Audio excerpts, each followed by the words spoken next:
Hechos capítulo 3, del 19 al 26, arrepentíos y convertíos. El creyente, la persona, el pecador, debe arrepentirse y debe convertirse para ser salvo.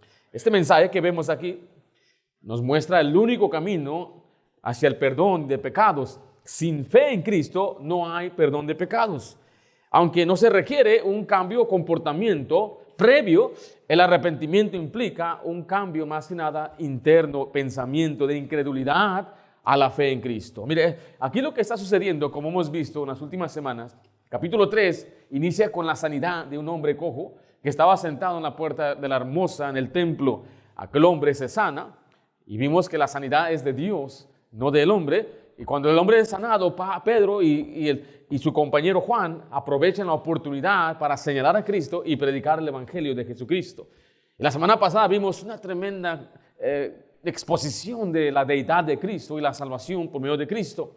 Pero aquí vamos a ver ahora el llamado a la salvación, lo que tiene que hacer el pecador o el oyente. En primer lugar, escriba ahí conmigo el llamado del Evangelio. Aquí vemos que los apóstoles van a llamar o van a dar una indicación de lo que ellos tienen que hacer. En primer lugar, la Biblia nos dice que deben arrepentirse, arrepentíos, dice el versículo 19. Escribo ahí arrepentíos. En Hechos 3:19 dice, así que arrepentíos y convertíos para que sean borrados vuestros pecados, para que vengan de la presencia del Señor tiempos de refrigerio. Note, así que arrepentíos. La fe en Cristo es el centro del arrepentimiento. Es dejar la incredulidad para confiar en Él. Mire, no quiero sonar muy negativo en este mensaje, pero a mí, como todo creyente que ama la Biblia, se puede molestar o llenar de celo por las cosas que a veces la gente enseña o predica. Yo escuché a un varón esta semana pasada en un mensaje decir que creer no es suficiente. ¿Es verdad esa afirmación? ¿No es suficiente creer? ¿Si están conmigo o no están conmigo? ¿Es suficiente creer o no? Porque alguien dijo, tienes que agonizar. Tienes que agonizar. ¿Cómo sé si yo soy salvo? Tienes que creer, pero nada más creer. No, eso se llama el creer fácil. Le llaman en inglés easy believable. Y es una manera de atacar o nuestros detractores enseñan que damos una salvación muy sencilla. Hay un libro que se llama Duro de Creer, enseñando que la salvación no es fácil, es duro. Tienes que agonizar y pasas la noche agonizando, Señor, sálvame, sálvame. Pero eso no es lo que la Biblia enseña de ninguna manera. Ese es torcer la palabra arrepentimiento en la Biblia. Hay mucha falsa enseñanza que aparenta hablar del arrepentimiento, pero en realidad promueve una salvación basada en las obras. He hablado con muchas personas acerca de este tema y pastores, aún bautistas fundamentales, que están confundidos sobre este término, el arrepentimiento.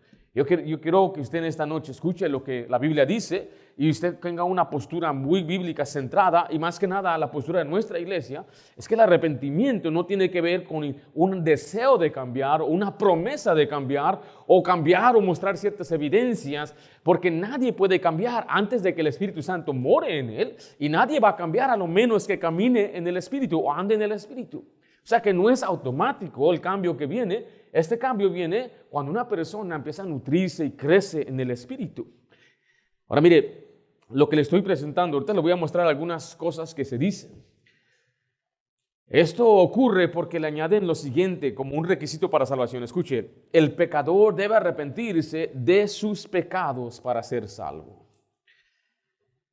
Y esto no es verdad. Cuando dice tienes que arrepentirte de tus pecados para ser salvo, yo le he preguntado a muchas personas qué quieres decir con eso. Algunos me han dicho, bueno, es que significa apartarte del pecado. Significa rendirse al señorío de Dios. Significa cambiar de dirección y de estilo de vida. Significa obedecer.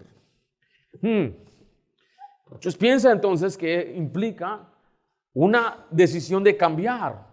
Tienes que darle la espalda al pecado y darle tu dirección a Dios. Y todo eso suena muy lógico y bonito, pero no es, para mí mi autoridad es lo que dice la Biblia. Lo que la palabra de Dios enseña. Porque, por otro lado, yo le diría entonces, suena como obras. Suena como que tengo yo que hacer algo. Bueno, no es la obra, no son obras. Tienes que estar dispuesto. ¿Estar dispuesto a qué? Estar dispuesto a no pecar o estar dispuesto a dejar el pecado. Hay un extremo, hay un misionero en Nepal y es un bautista fundamental. Escribe un libro donde dice, si yo le hablo, le doy el evangelio a una persona que vive en fornicación, él tiene que apartarse de la fornicación para poder ser salvo. ¿Qué es eso? Y en este caso mostró un ejemplo de un hombre que estaba viviendo con una mujer. Dice, tú no puedes ser salvo hasta que tú dejes de fornicar, hasta que tú te apartes de ella o te cases con ella. Imagínense. Y esto cae todo bajo la sombra del arrepentimiento de pecados. Otros no son tan severos. Yo hablé con un amigo pastor y él estaba enseñando que tienes que arrepentirte de tus pecados para ser salvo. Le dije, ¿qué quieres decir con eso? Tienes que reconocer el pecado. Ok, pero eso no significa arrepentirse del pecado.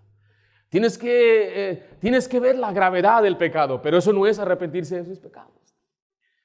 Y él dijo eso, tiene que estar dispuesto. Si una persona no está dispuesta a dejar su pecado o no está dispuesta a enfrentar su pecado, no puede ser salvo. Ahora hay algo que sí yo creo, es que hay personas que por amor a su pecado no quieren venir a Cristo. Pero no es que tienen que dejar su pecado, simplemente en su mente es lo que ellos piensan, porque ¿quién de nosotros ha dejado el pecado 100%? Nadie. Yo les he preguntado entonces, si no es entonces por tener el deseo, nada más el deseo ya es suficiente, o requiere que en verdad haga algo, implica mira, déjenle doy la definición, es un giro radical de la vida, alejándose del pecado y volviéndose a Dios. Esto implica una transformación ética y moral, como dejar de hacer el mal y empezar a hacer el bien. ¿Eso suena como qué? Suena como buenas obras. Pero no es buena obra.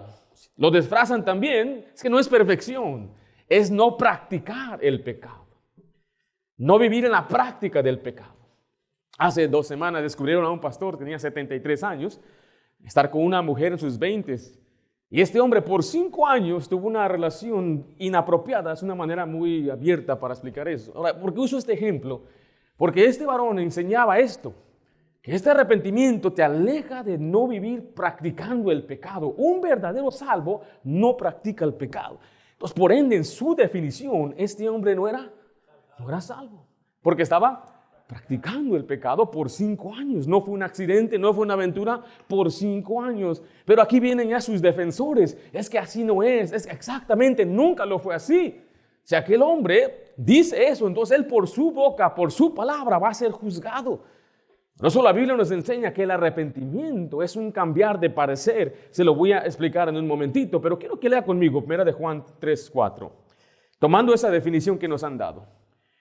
El pecado es que infracción de la ley. Todo aquel que comete pecado infringe también la ley, pues el pecado es infracción de la ley. Esto implica, si es alejarme del pecado, significa alejarme, según este pasaje, ¿de qué?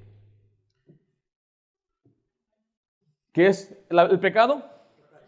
Infracción de la ley. ¿Qué es lo opuesto de infracción de la ley? ¿Cuál?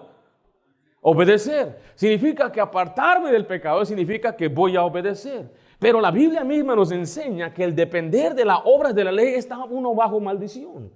Por eso no podemos, se confunde mucho este tema. Para mí no es nada confuso. Para mí es muy sencillo y muy claro de comprenderlo. Pero lo que sucede es que la gente se desespera por el falta de cambio que no ven en una persona. Y créanme, como pastores nos frustramos mucho. No hay cambio en ciertas personas, siguen con lo mismo, hay mucha rebeldía, hay hasta pecado de inmoralidad, diré. Y yo nunca he cuestionado, ¿serían salvos? No, lo que decimos es, son carnales, son niños en Cristo, les hace falta crecer, les hace falta ser azotados, pero nunca es cuestionar si aquella persona es salva o creyente o no.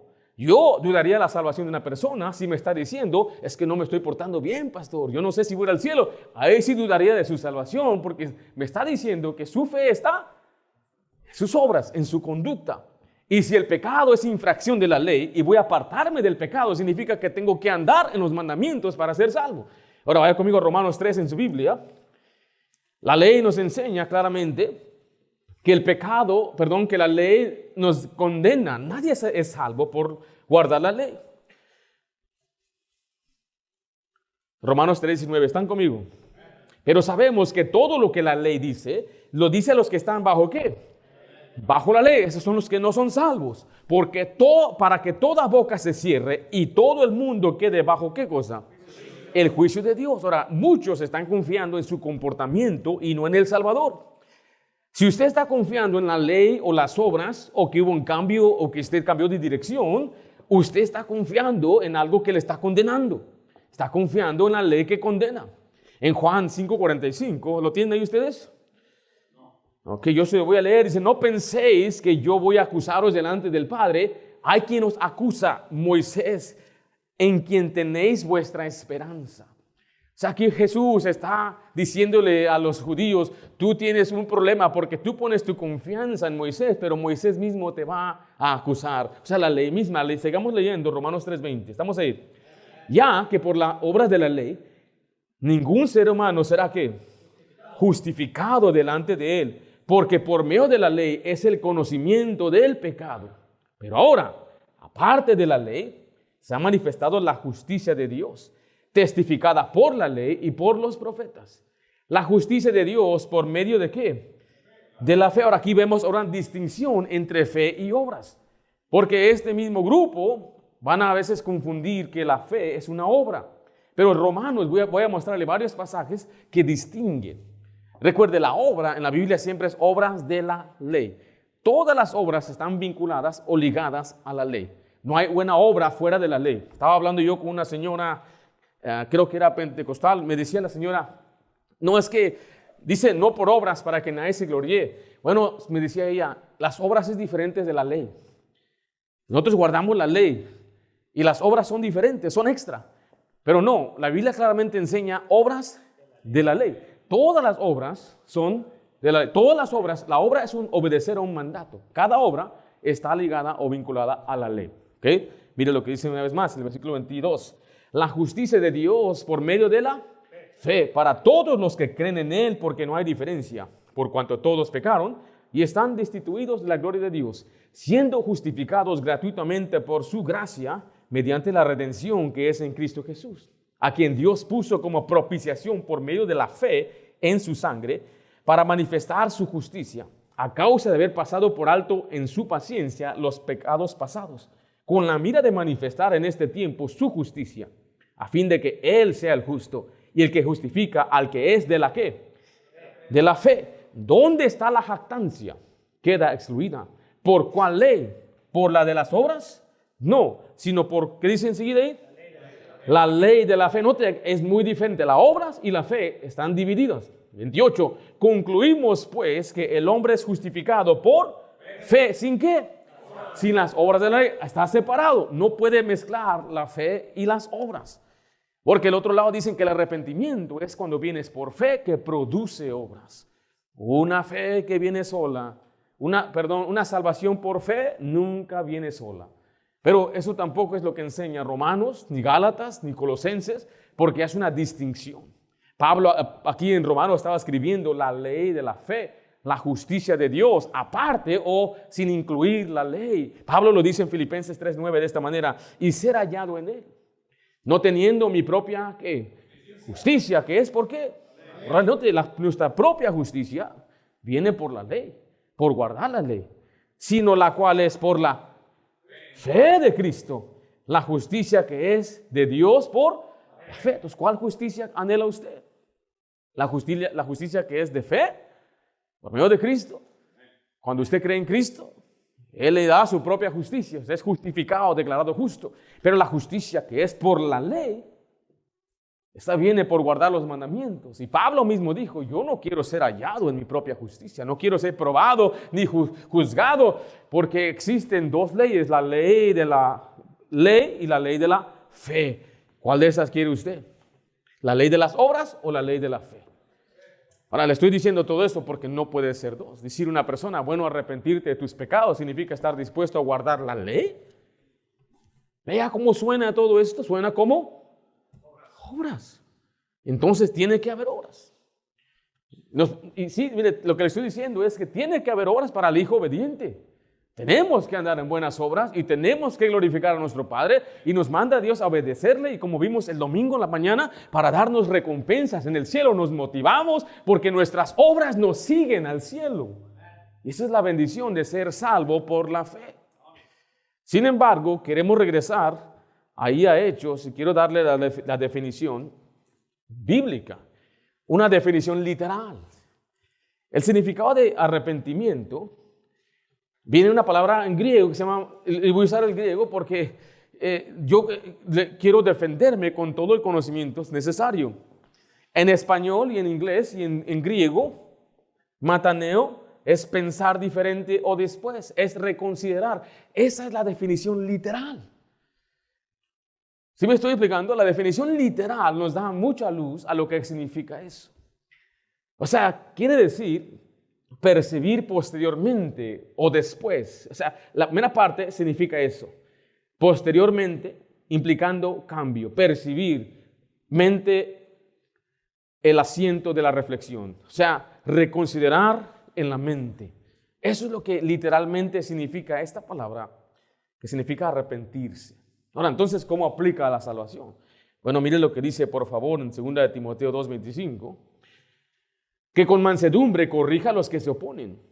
Que quizás, por si quizá Dios les conceda que se arrepientan, ¿para qué? Para conocer la verdad. O sea que el arrepentimiento para salvación es cambiar de parecer. En este caso es conocer la verdad.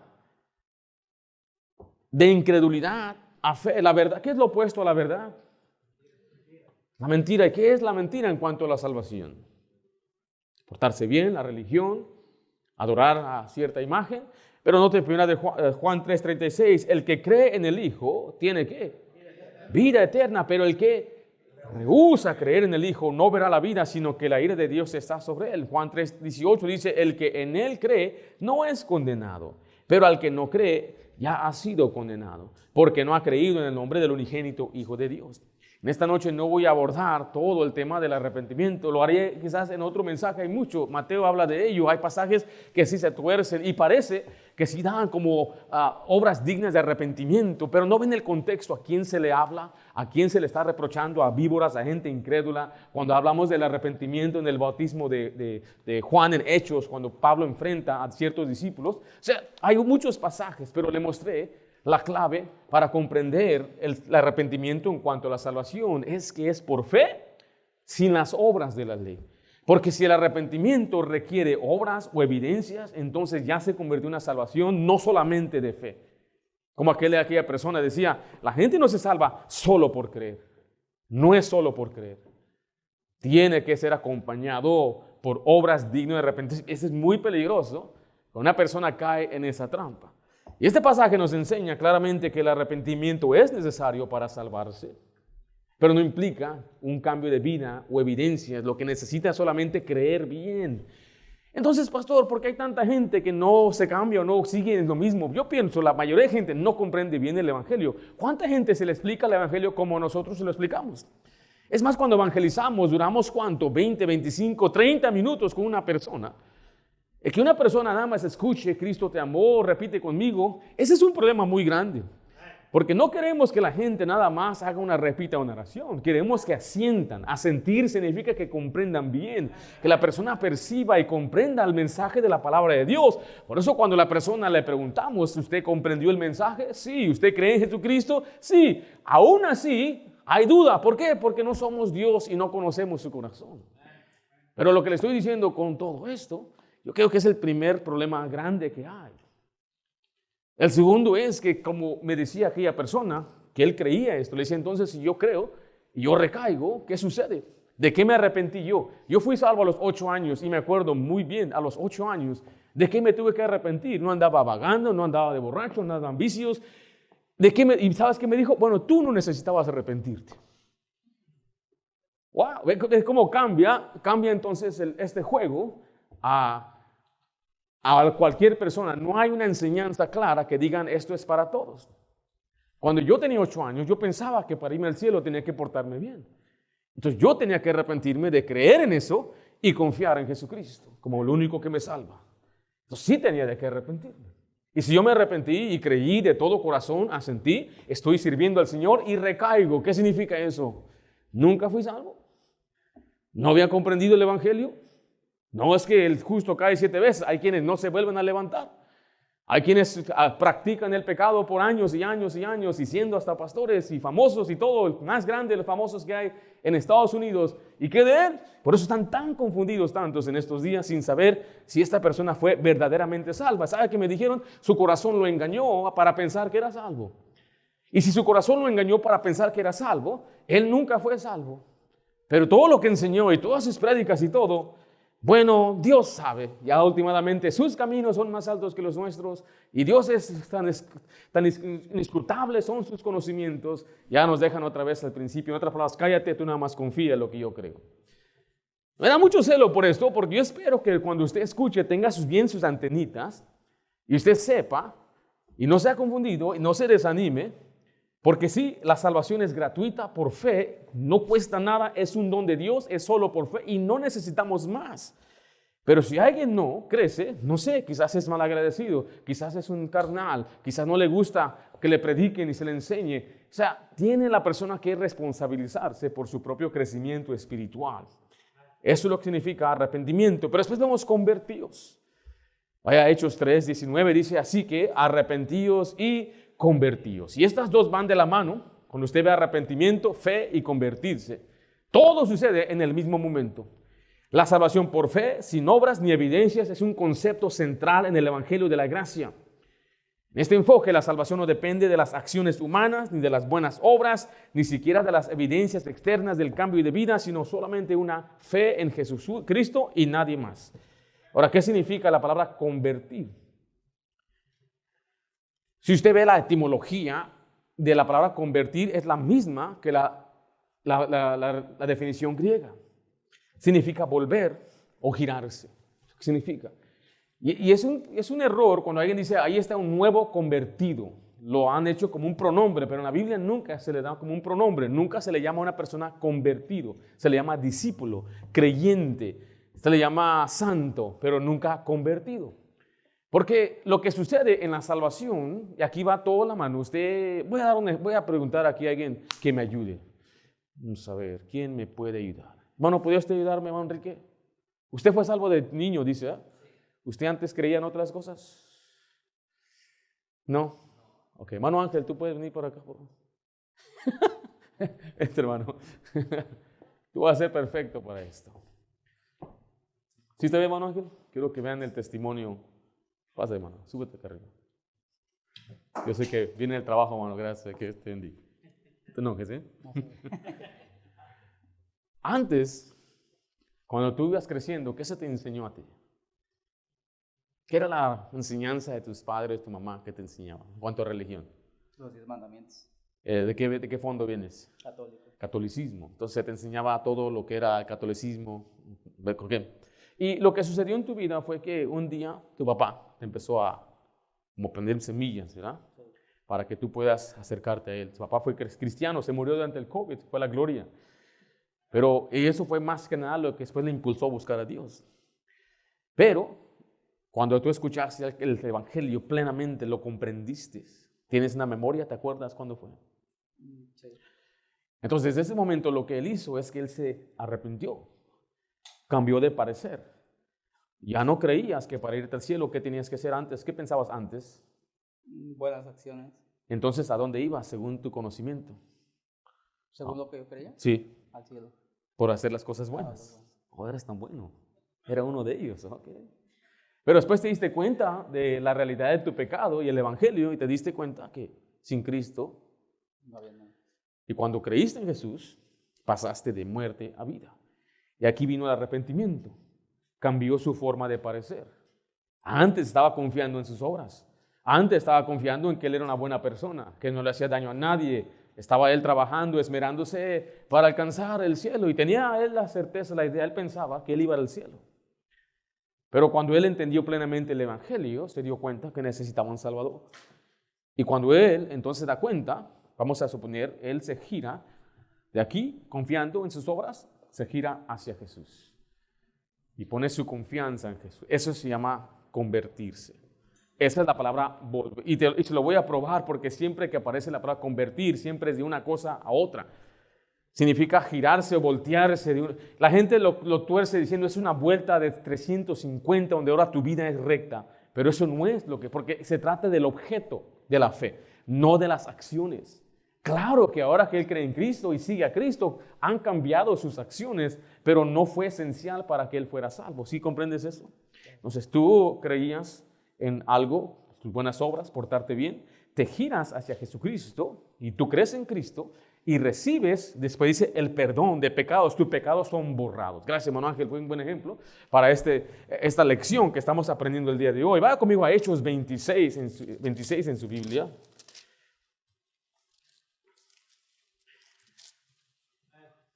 Sí me expliqué lo que era girarse o convertirse. Hay quienes dicen que el convertirse es la transformación, todas las cosas son hechas nuevas. Ese es el resultado de convertirse a Cristo. El convertirse a Cristo es donde viene la regeneración, porque la regeneración tampoco precede la fe. Y eso lo puedo mostrar, es muy claro y muy fácil en explicar esto, con pasajes muy claves y muy sencillos como Cornelio. Tito 3:5 explica claramente que la regeneración es la salvación. Y cuando una persona cree en Cristo, dice la Biblia, oyeron, creyeron y recibieron el Espíritu Santo. Ese es el orden, no es recibieron, oyeron y creyeron. Es muy sencillo.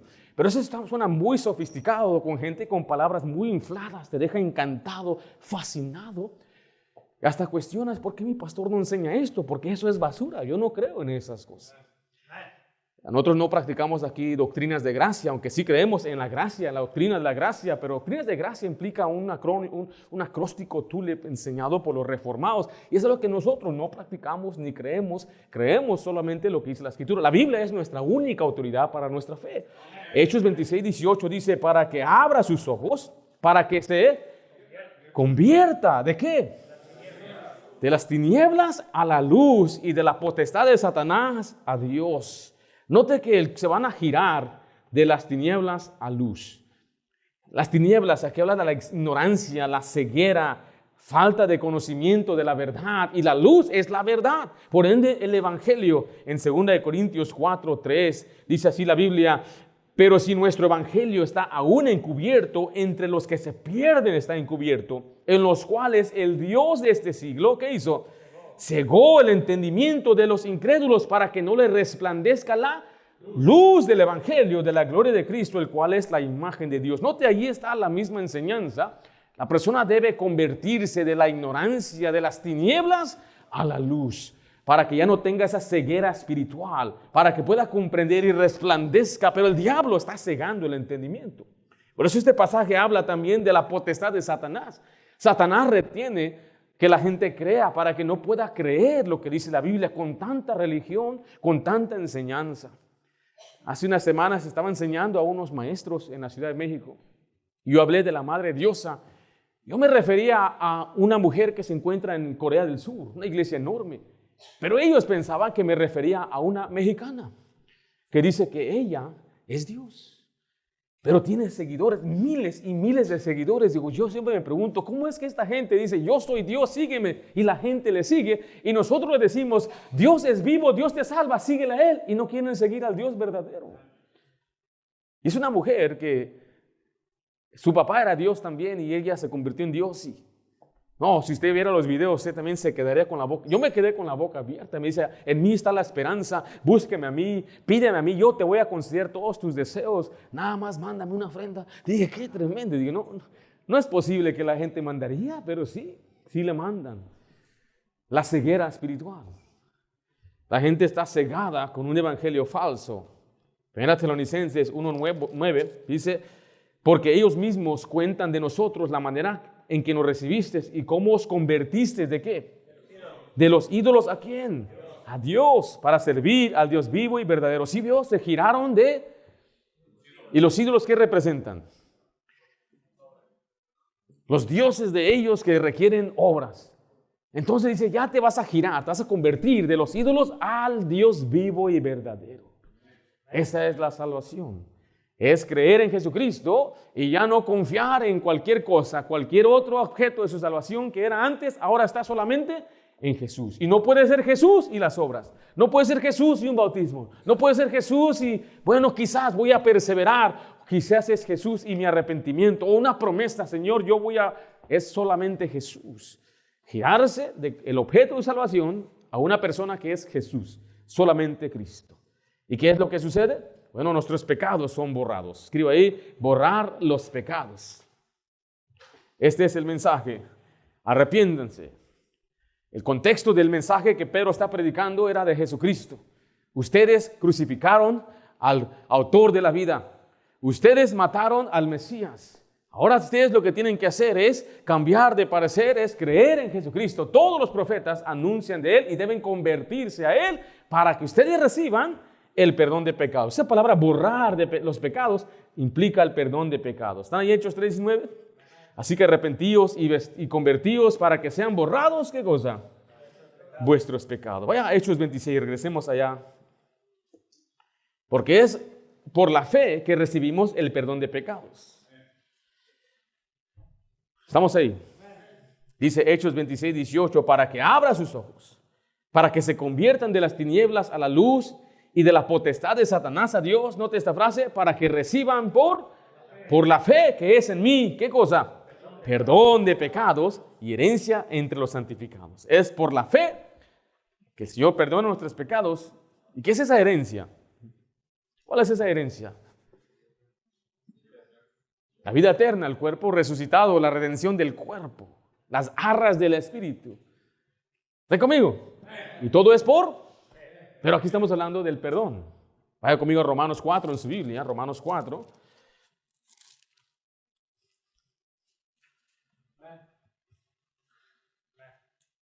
Romanos 4:6 dice, como también David habla de la bienaventuranza del hombre a quien Dios atribuye justicia sin que no requiere arrepentirse de sus pecados, ni apartarse, ni cambiar, sin obras.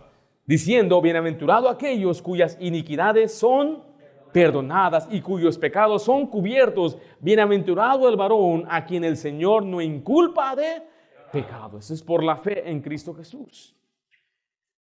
Usted recibe el perdón de Jesús por la redención de Jesucristo. Colosenses 1:14 dice, en quien tenemos redención por su sangre, o sea, el perdón de pecados. ¿Está conmigo? Entonces, ¿cómo es que yo puedo ser perdonado? ¿Por medio de quién? ¿Está conmigo? ¿Cuántos pecados? ¿Cuáles pecados? Todos. Colosenses 2:13 dice así, y a vosotros estando muertos en pecados y en la incircuncisión de vuestra carne, os dio vida juntamente con Él, perdonando todos los pecados. ¡Qué maravilla! Perdonó todo. El perdón de pecados, escuche, se describe de esta manera, borrar de pecados, como vimos en Hechos 3:19. ¿Qué es borrar? Significa quitar completamente. En inglés es blot, significa como que lo desquitó completamente. Yo digo, estas marcas que están ahí, quítenla y quiten todas las marcas que hay. ¿Habrá alguien que lo pueda hacer? Que quede limpio, como que si nunca estuvo manchado. Sí, yo creo que sí. Borrando, es el borrador, de eso se trata, quitar. La Biblia dice, borrando todos los pecados. Pero, ¿qué tal en Juan 1:29? Dice, quitar los pecados. El siguiente día vio Juan a Jesús, quien venía a él, y dijo, he aquí, el Cordero de Dios que quita el pecado del mundo. Voy a leer lo que dice Romanos 11:27. Y este será mi pacto con ellos cuando yo quite sus pecados. En Apocalipsis 1:5 habla de limpiar los pecados y de Jesucristo, el testigo fiel y el primogénito de los muertos y el soberano de los reyes de la tierra, al que nos amó y nos lavó de nuestros pecados con su sangre. Mateo 1:21 dice, va a salvarnos de nuestros pecados y dará a luz un hijo y llamará su nombre Jesús, porque él salvará a su pueblo de sus pecados. En 2 Corintios 5:19 es no tomar en cuenta los pecados, que Dios estaba en Cristo reconciliado consigo al mundo, no tomándoles, ¿qué dice esa frase? No tomándole en cuenta a los hombres sus pecados. Y finalmente en Hebreos 8 dice, porque seré propicio a sus injusticias, es el 12, y nunca más me acordaré de sus pecados y de sus iniquidades. Entonces, el perdón de pecados es todo eso que vamos a leer. Es borrar los pecados, quitar los pecados, limpiar los pecados, salvar de los pecados, no tomar en cuenta los pecados y no acordarse de nuestros pecados. Todo eso es perdonar todos los pecados. ¿No hay duda entonces de que usted ha sido perdonado? Menos yo no tengo duda. Yo he creído en Cristo, he comprendido. Yo sé que soy salvo porque yo confío en lo que Cristo hizo por mí y Él perdonó todos mis pecados, pasados, presentes y futuros. Es el llamado del Evangelio. Y Pedro, para reforzar y terminar su mensaje, se va a apoyar en los profetas. Escriba ahí los profetas y el Evangelio. Recuerde que él está hablando a los hijos de Israel, a los hijos del pacto, a los israelitas, a los judíos, aquellos que tenían la ley de Moisés y los profetas, pero ellos mismos habían crucificado a Jesucristo. En el capítulo 4 vamos a ver que más de 5,000 de ellos creyeron. En ese pórtico de Salomón se juntaron muchos hombres, pero todo esto es porque el mensaje debe ser bíblico. El poder de Dios para salvación es el Evangelio que se basa en las Escrituras. Escriba ahí conmigo el mensaje de Moisés. El mensaje de Moisés. Dice el versículo 22, porque Moisés dijo a los padres, el Señor vuestro Dios os levantará profeta de entre vosotros, vuestros hermanos, como a mí. A él oiréis en todas las cosas que os hable, y toda alma que no oiga a aquel profeta será desarraigada del pueblo. ¿Quién es este profeta? Aquí Pedro está citando Deuteronomio 18:15. Dice, profeta de en medio de ti, de tus hermanos, como yo te levantará Jehová tu Dios, a él oiréis. Este pasaje se refiere a la profecía de Moisés, o sea, lo que dice Hechos 3. Y en el contexto del Nuevo Testamento, los apóstoles reconocen que este profeta anunciado es Jesucristo, el cual trae salvación. Felipe lo reconoció en Juan 1:45. Dice, Felipe halló a Natanael y le dijo, hemos hallado a aquel de quien escribió Moisés en la ley, así como los profetas. ¿A quién? A Jesús, el hijo de José de Nazaret. Moisés escribió acerca de Jesús según Cristo mismo en Lucas 24:27. Dice, comenzando desde Moisés y siguiendo por todos los profetas, les declaraba en todas las escrituras lo que de él decían, o sea, de Jesús. En Juan 24:44 dice, y les dijo, estas son las palabras que os hablé, estando aún con vosotros, que era necesario que se cumpliese todo lo que está escrito de mí en la ley ¿de quién? De Moisés, en los profetas y en los salmos. Entonces, el mensaje de Moisés era acerca de quién? Jesucristo. Vaya con su Biblia a Hechos 3:23, dice, y toda alma que no oiga a aquel profeta será. ¿Qué significa desarraigada del pueblo? Esta gente no va a ser parte del pueblo de Dios, o sea, va a estar condenada. En Juan capítulo 5, quiero que usted vea conmigo, Jesús reprochó a los líderes religiosos judíos, especialmente a los fariseos y escribas. Estos líderes se consideraban expertos en la ley de Moisés y en las escrituras, pero no reconocieron a Jesús como el Mesías. Y a pesar de que las mismas escrituras hablaban de Jesús, ellos lo rechazaron. Y Jesús señala algunas cosas en Juan 5, del 39 en adelante. Estamos ahí. Empieza con esto. Escudriñad las escrituras, porque a vosotros os parece que en ellas tenéis la vida eterna, y ellas son las que dan testimonio ¿de quién? De mí. Le está diciendo, vayan y estudien la Biblia. Ustedes no conocen las escrituras. Y ese era el problema de los fariseos. Usted cree, mucha gente piensa que los fariseos conocían la Biblia y practicaban la Biblia y que eran muy duros con la ley. Ellos no conocían la palabra de Dios. Ellos tenían la ley oral, tenían algo aparte, tenían una enseñanza extrabíblica. Jesús mismo los condenó por las tradiciones de los hombres, enseñando mandamiento de hombre como que si fuera ley de Dios. Mire el versículo 40. Y no queréis venir a mí para que tengáis vida. Jesucristo le está diciendo, ustedes no quieren venir a mí. A unos pasajes anteriormente Jesús dijo, yo quiero que ustedes sean, lo digo esto para que ustedes sean salvos, pero ustedes no quieren venir a mí. Mira el versículo 42.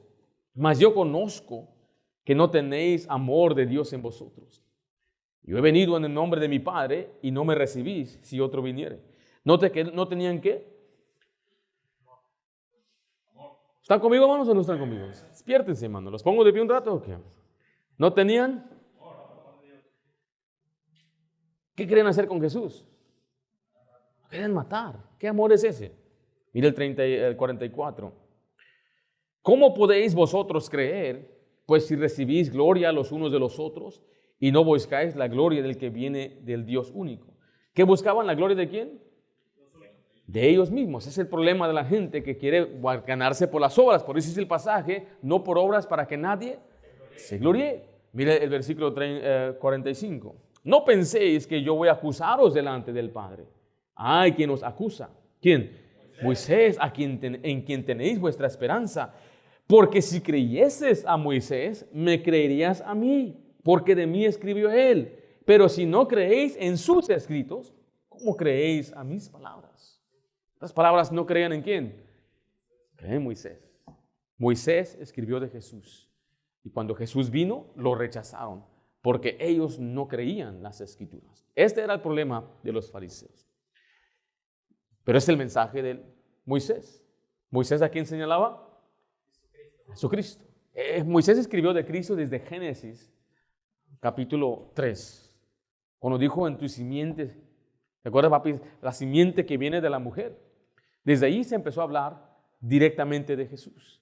Después, cuando podemos ver otras sombras, cuando Abel ofreció un mejor sacrificio, desde ahí se ve el cordero, se ve el sacrificio, la sombra del sacrificio de Cristo. Pero también escribe ahí los profetas, el mensaje de los profetas.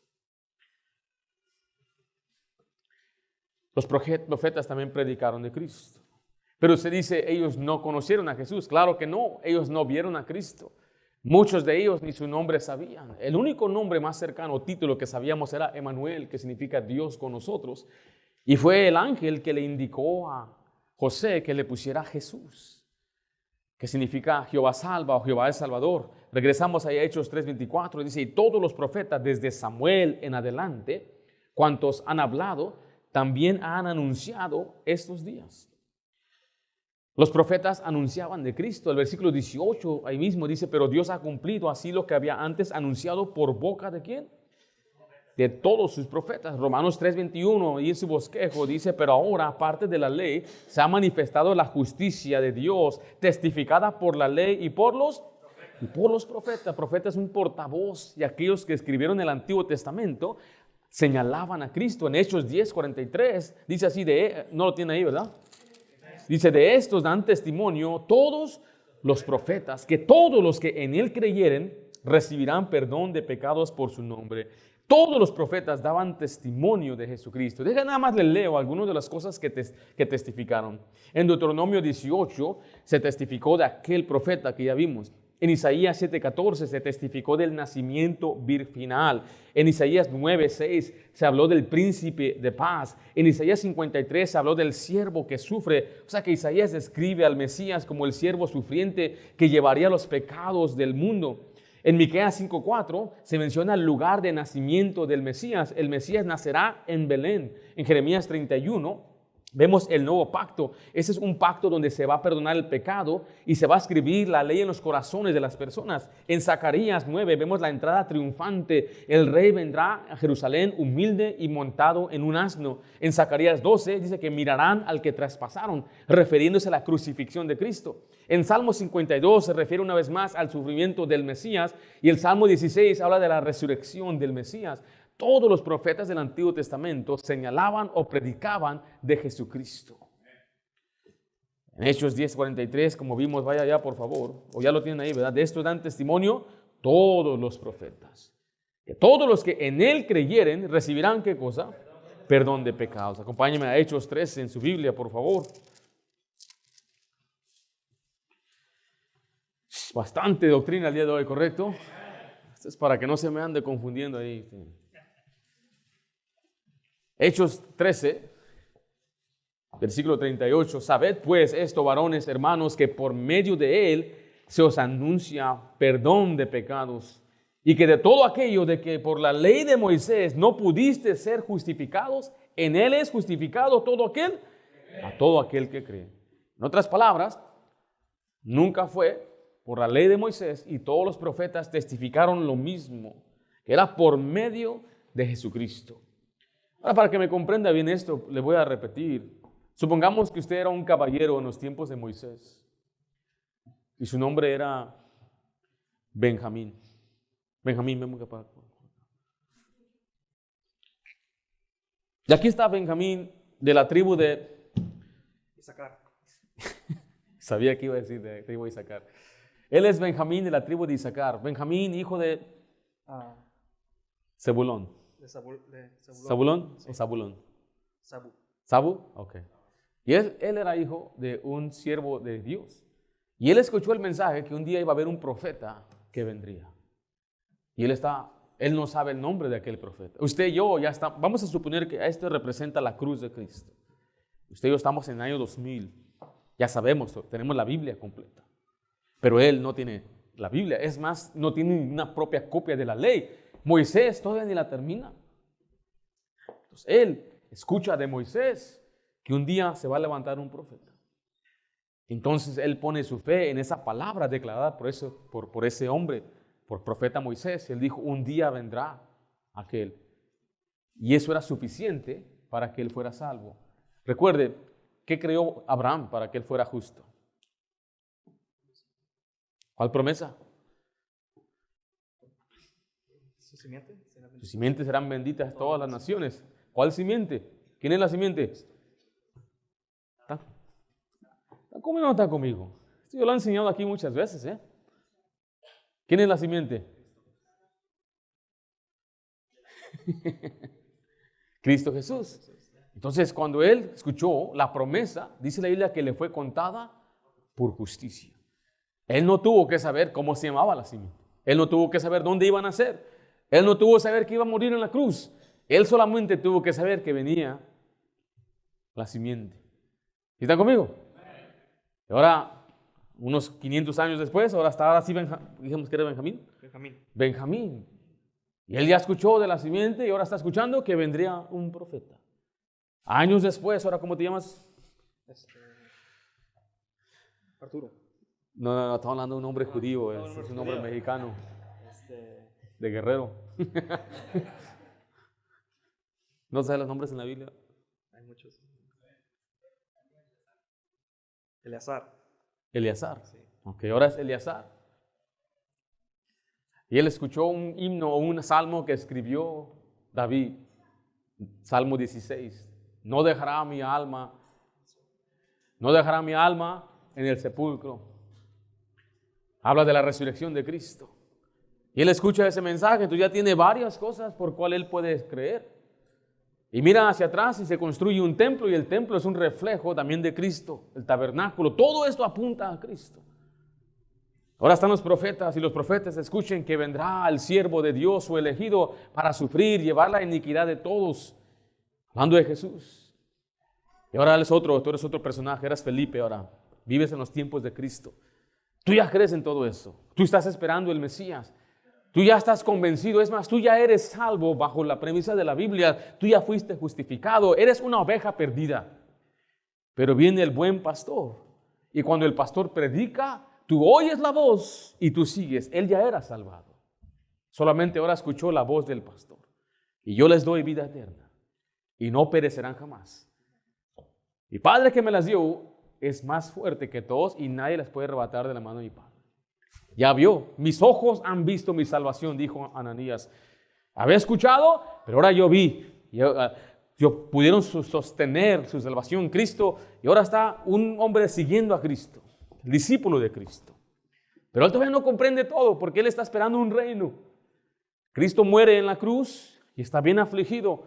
¿Dónde están las promesas? ¿Dónde está Jesucristo? Pero resucita y al tercer día se aparece a ellos y les abrió el entendimiento, ya comprendieron todo, ahora sí. Jesucristo antes de ir a la cruz dijo, no les puedo decir todo todavía. No los voy a dejar huérfanos, pero no les puedo declarar toda la verdad todavía. No lo pueden sobrellevar, dijo. Esa palabra sobrellevar significa no lo vas a comprender, no vas a saber qué está pasando. Por eso después de que resucitó, comprendieron. ¿Te acuerdas cuando dijo que en 3 días iba a levantar el templo? Estábamos pensando que era este templo de Herodes, pero era el templo de su cuerpo. Arréglate pues, ahora ya entendemos. ¿Sí me estoy explicando? Ahora, el escritor de Hebreos, Por eso tuvo que escribir acerca de sombras. Todo lo que los del Antiguo Testamento escuchaban y sabían eran sombras. No podían ver la imagen exacta, sino eran solamente unas sombras. No se les dio toda la luz ni toda la claridad. Pero todos, desde el principio hasta el fin, fueron salvos por la fe. Todo es la salvación, siempre ha sido por fe. No es que hubo un cambio que era por las obras. Me dijo un hombre, es que es por las obras en el Antiguo. Yo le digo, si fue por las obras antes, ¿por qué no puede ser por las obras todavía hoy? Nadie. Todo lo que Pablo cita en Romanos 3 dice, como está escrito, se refiere al Antiguo Testamento. El mismo Antiguo Testamento enseña que nadie podía pararse delante de Dios y declararse justo. Nunca fue por las obras, siempre fue por la fe. Pero ahora ellos están aquí. Los judíos conocen todas las enseñanzas que ellos habían aprendido de niños o de pequeños y les está diciendo, Moisés habló de él, los profetas enseñaron de él, para que crean, se arrepientan y se conviertan. La base siempre está en las Escrituras. Por eso vemos letra B, escriba ahí el mensaje del pacto abrámico, debe ser letra C, el mensaje del pacto abrámico. Aquí está, ¿tu nombre es ahora, judío? David. David. Y él es un incrédulo escuchando a Jesucristo. El apóstol está testificando que Cristo resucitó, está diciendo que es aquel profeta, se está conectando todos los puntos. Y finalmente le va a recordar del pacto abrámico en versículo 25. Dice, vosotros sois los hijos de los profetas y del pacto que Dios hizo con nuestros padres, diciendo a Abraham, en tu simiente serán benditas todas las familias de la tierra. A vosotros, primeramente, Dios, habiendo levantado a su Hijo, lo envió para que os bendijese, a fin de que cada uno se convierta de su maldad. Aquí dice aquí, para que el Señor les ayude ahora a que ellos crean y sean salvos de ese pecado, de esa maldad. La gran promesa del pacto abrámico se encuentra en Génesis 12, 2 al 3, y haré de ti una gran nación, y te bendeciré, y engrandeceré tu nombre, y serás bendición. Bendeciré a los que te bendijeren, y a los que te maldijeren maldiciré, y serán benditas en ti las familias de la tierra. En Romanos 4, 16 vemos cómo aplica esto a nuestros tiempos. Por tanto es por fe, para que sea por gracia, a fin de que la promesa sea firme para toda su descendencia, no solamente para la que es de la ley, sino también para la que es de la fe de Abraham, el cual es padre de ¿quién? De todos nosotros. Y Gálatas explica que no dijo simientes plural, sino simiente singular. Y esta simiente no es una nación, esta simiente es Jesús. Y en Jesús viene la bendición a todas las naciones por medio del Evangelio. Está diciendo, de eso se trata la Biblia. Finalmente, entonces, comprenden ellos, porque si usted ve enseguida, capítulo 4, versículo 4, pero muchos de los que habían oído la palabra, ¿qué sucedió? Creyeron. Y el número de los varones era como 5,000. Qué éxito tuvieron ese día. Me dicen, ¿por qué no hay resultados así el día de hoy? Bueno, porque esta gente ya conocía la Biblia. Cuando usted ve a Pablo, Pablo ya tenía mucho conocimiento. Solamente necesitaba, como quien dice, ajustarles unas cosas. Y ellos no querían venir al Salvador, no querían creer en Cristo. Pero ¿qué fue lo que los impulsó a esos judíos? ¿Alguien se acuerda? La sanidad del hombre cojo. Recuerde, ese era el propósito de la sanidad. Era acreditar el mensaje y acreditar al predicador. Estaban admirados, maravillados de que este hombre por años, desde nacimiento, desde que ellos tienen uso de razón, cuando venían al templo, ahí lo encontraban. Pero ahora lo ven saltando. ¿Cómo puede ser? ¿Qué sucedió? Y se les predica el Evangelio, entonces muchos de ellos creyeron. La próxima semana continuamos con el capítulo 4. Y vamos a ver la primera persecución que viene contra los cristianos. Porque los religiosos, dice la Biblia, se resintieron.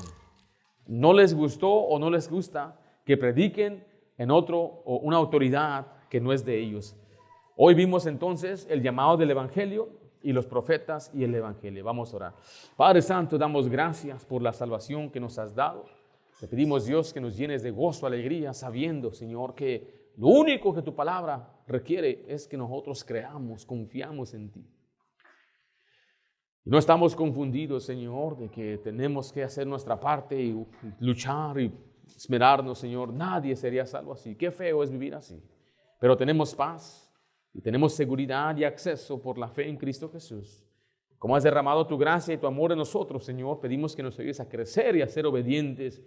No solamente porque somos salvos por fe, vamos a hacer lo que queramos. Queremos honrarte y queremos glorificarte con nuestras vidas. Lo pido en nombre de Cristo Jesús. Amén.